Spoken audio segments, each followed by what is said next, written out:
You didn't actually think we'd just let you walk in here, did you? Yeah, we did.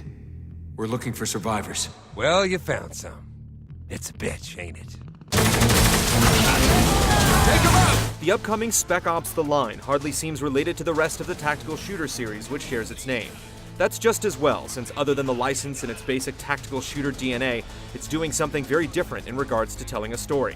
As a modern adaptation of Joseph Conrad's Heart of Darkness, which famously inspired the war film Apocalypse Now, this new take on Spec Ops deals with some fairly serious subject matter, dealing with the darker side of war and conflict. We've been set up. Games adapting literary works can be hard to take seriously. To claim that the game Dante's Inferno, for example, was based on the epic poem was obviously a little bit of a stretch, but from our extended early look at the game, it feels exploring man's frightening potential for heinous acts of cruelty and violence within a story-driven first-person shooter just might be worth a shot.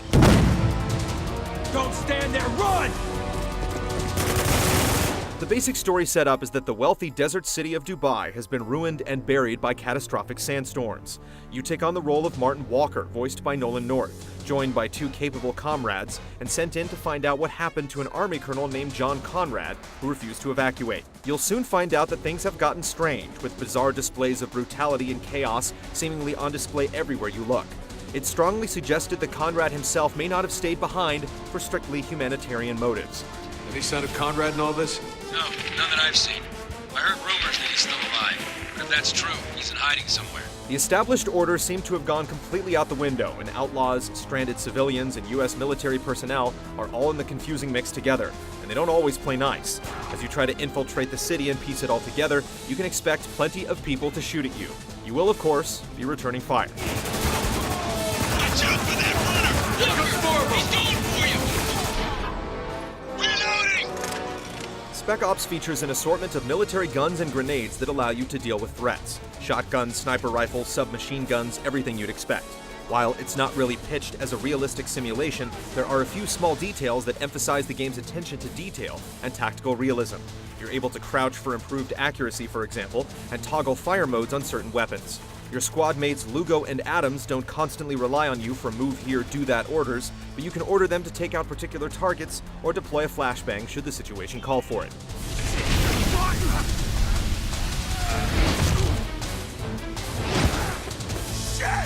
You'll find that you're often able to get the drop on your enemies before a full-on firefight erupts, and with huge volumes of sand everywhere, you'll find a few opportunities to use it to your advantage. Even tossing grenades kicks up a cloud of the stuff that can temporarily blind enemies if they aren't taken out by the initial blast. The action seems to have a smooth feel, and weapons feel appropriately lethal, often leading to quick and decisive encounters. In between getting through the straightforward combat scenarios, the line attempts to integrate choices into the game without resorting to too many obviously good or bad options. Typically, you can expect for things to get a little rough either way.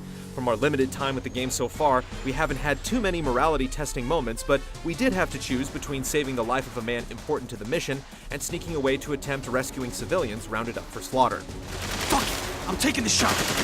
Wait for your orders, Sergeant. When you simply want to gun down some fellow human beings without thinking too much about it, there's the game's separate multiplayer component featuring two factions battling it out to the last man.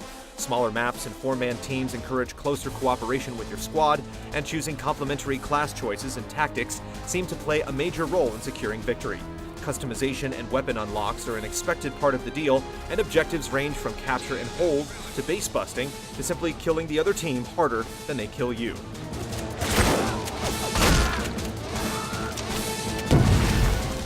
Spec Ops: The Line is certainly not throwing away the field manual when it comes to building a solid military shooter, with consideration toward all the expected modes and options. But the game makes it pretty clear that it's not afraid to try something different. See if this unorthodox twist pays off when GT emerges from the sands with a full review in the coming months.